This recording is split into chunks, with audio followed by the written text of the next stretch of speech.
Okay, my name is Susan Scott. I'm a landowner. I live in Sulphur Springs. I have a 60-acre farm on Highway 11 that the pipeline is trying to come across directly. Susan, you talked about feeling betrayed.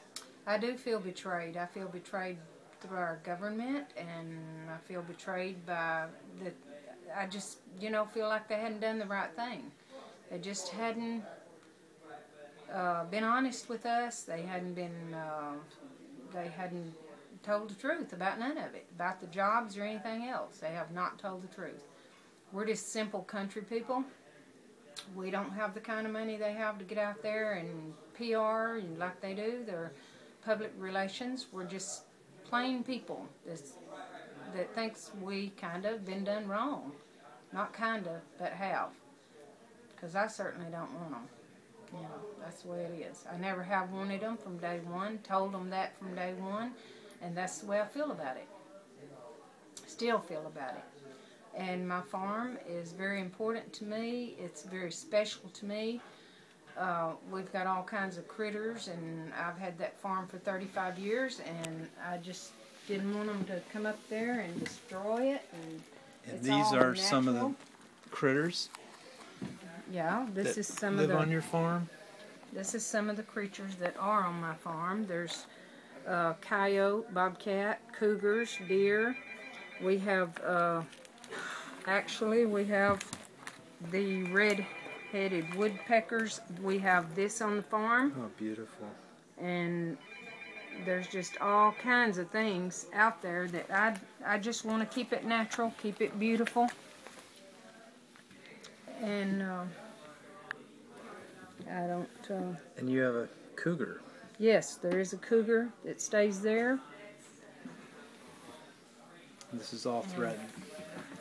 And it's, it's all just there. And I'd like to keep it there.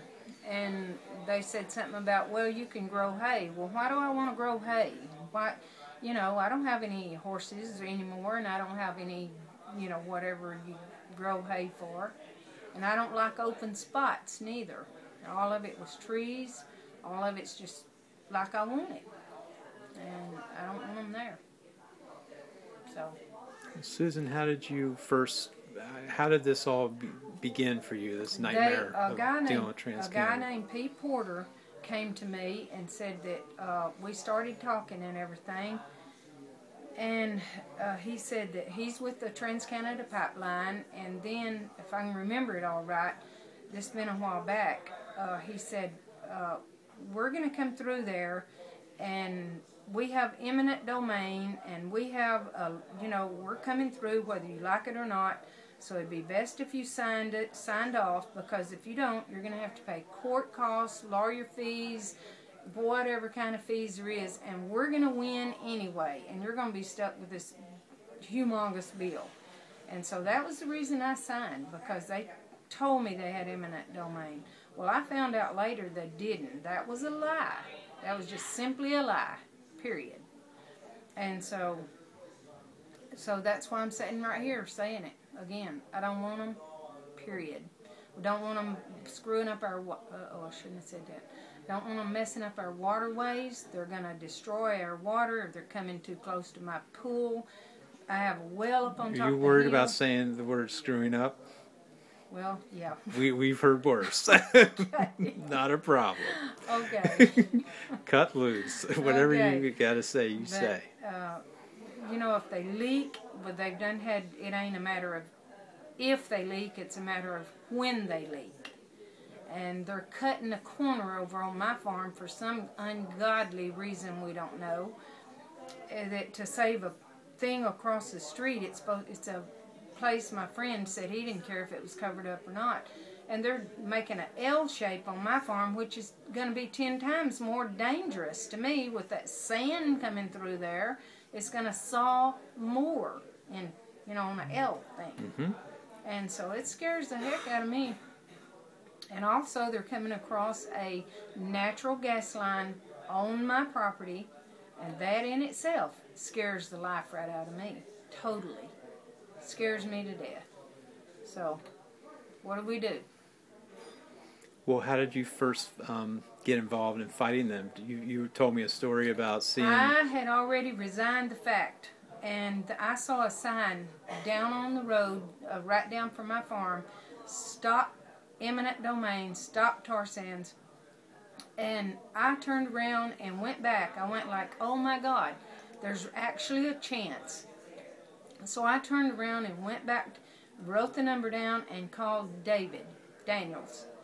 And sure enough, David said, we're gonna try. He said, they do not have eminent domain. And right there, that gave me all the hope in the world. Hope is a miraculous thing, you know. Yes. And so that gave me hope that there is a way to get these people to go away.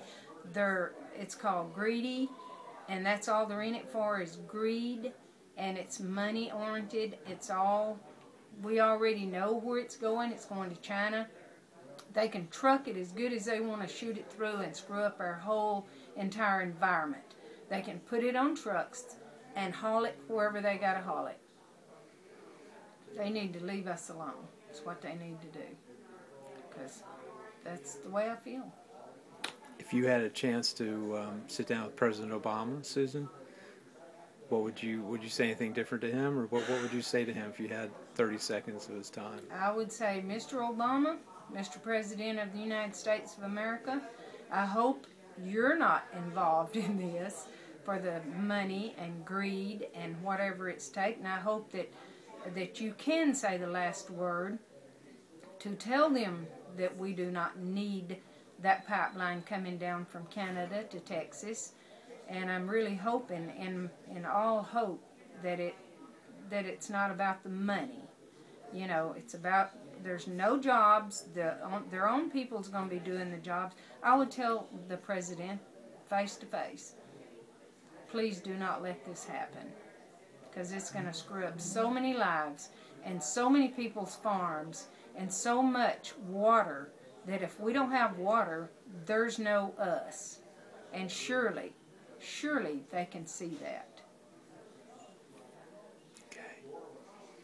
Last question. As we've been riding this pipeline route, you know, we've encountered a lot of people that don't know much about this, and that's along the pipeline route. There's a lot of people in this country who clearly don't know much about this. If you had something to say to them in terms of, you know, what kind of help we need here to stop this, what would you say to our fellow Americans? Call your president, get involved, pull it up on the computer, and start either writing letters or get on the computer and do what you got to do. But this pipeline does not need to be here. And I'm not a computer person, so I have to write letters. So I write letters to everybody. But most people are. So get on the computer and pull together and stop it. Pull together. Everybody needs to know that this is a deadly situation. That's what they need to know. They're not seeing it. They're thinking because the economy is so messed up that they want jobs to be, but that's not the case. It ain't about that. It's about greed and money. That's what this is about.